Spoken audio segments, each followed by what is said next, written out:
right, everyone. So for the latest on the Israel's efforts to take over Gaza, we are now joined by Russia Program Fellow at the Foundation for Defense of Democracies, Peter Doran, and a Senior Research Fellow at the Heritage Foundation, Brent Sadler.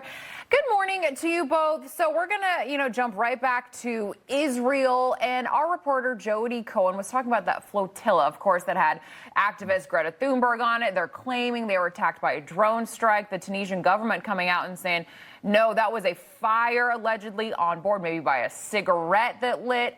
What are your thoughts on just that reporting that came out by that alleged drone strike on the flotilla? Let me start with you, Brent. Yeah, I mean, Greta Thunberg and many of the actors that are involved, I mean, drama actually serves the message that they're trying to portray. And again, their mission is to go support the Palestinians, but they're in effect doing the bidding of Hamas in a propaganda war. So we'll see about the details if there actually was an attack or an errant cigarette butt from one of the activists on the boat. But again, too early to know the specifics. But again, this is part of a propaganda campaign. Yeah, absolutely. Peter, your take on just the reports that we're hearing about this. All right. Instagram activists are not going to create peace in Israel. Let's also recall that, setting aside this drone attack, real Israeli civilians were attacked in the last 48 hours at a bus stop. The attacks against real people, unlike Instagram activists, will continue until Hamas is stopped, until Hamas is destroyed. That must be the goal, and everything else is a distraction. Yeah, and our reporter, even reported that 4 Israeli soldiers were killed by Hamas recently. And like you said, those are the real attacks.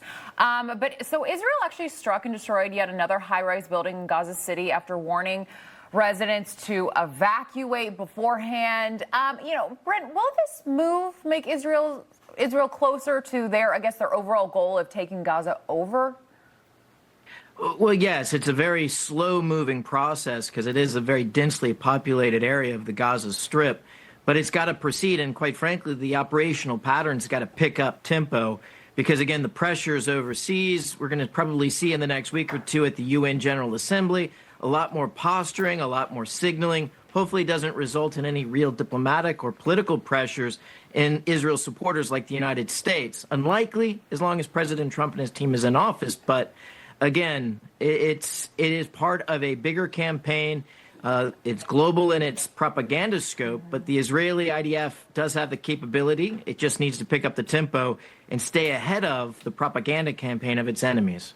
Yeah, Peter, I would love your thoughts on this as well. Do you agree with Brent?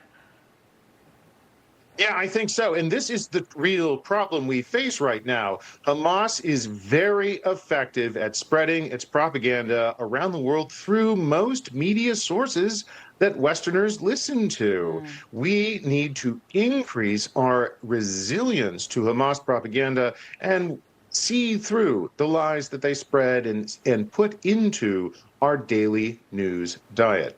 Yeah, and I know Trump has warned about that. He said that he did not think that Israel was winning the media war, the propaganda war, whatever you want to call it.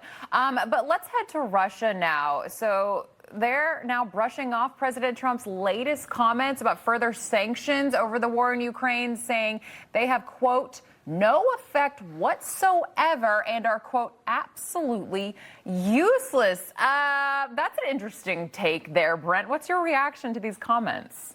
Yeah, call their bluff. Go ahead and fully implement all of the sanctions and actually go aggressively after the dark Russian fleet that's been raking in billions of dollars in sanction-avoiding profits in the petroleum trade. If it isn't that significant, we won't see any escalation. But quite to the contrary, it's the hammer that hasn't fallen since the February 2022 invasion, the second invasion of Ukraine. And that pressure brought to bear on its supporters like China, most notably, is what's needed to cut off the supply of equipment as well as money that's kept Putin's war machine going. Yeah, and Peter, Trump has really been urging European leaders that they have got to stop buying Russian oil. And as Brent was just saying, they've also got Europeans have got to start putting pressure on China, really to step up their economic pressure on China for, I guess, what they're calling funding the Russia warheads. What are your thoughts on this? And your just, I guess, reaction to Russia saying, these sanctions don't really mean anything?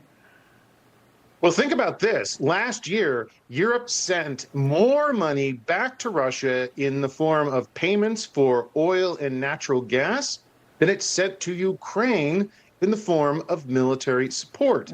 Europe has been funding both sides of this war, and that needs to change. And obviously, it is a bad move to tempt President Trump into dropping the economic hammer of American economic power on you. That's what Vladimir Putin is doing. It was nice to Vladimir Putin. He welcomed him to Alaska. Putin slammed his fist on the table, gave his demands, and now he's saying, I don't think you'll do it. Well, that's a bad mistake, and I think we'll see President Trump make a decision very quickly about that economic hammer to drop on Russia. Yeah, absolutely. I mean, we know that Trump's not afraid to do something like that, and he said that he would be speaking with Putin within the coming days.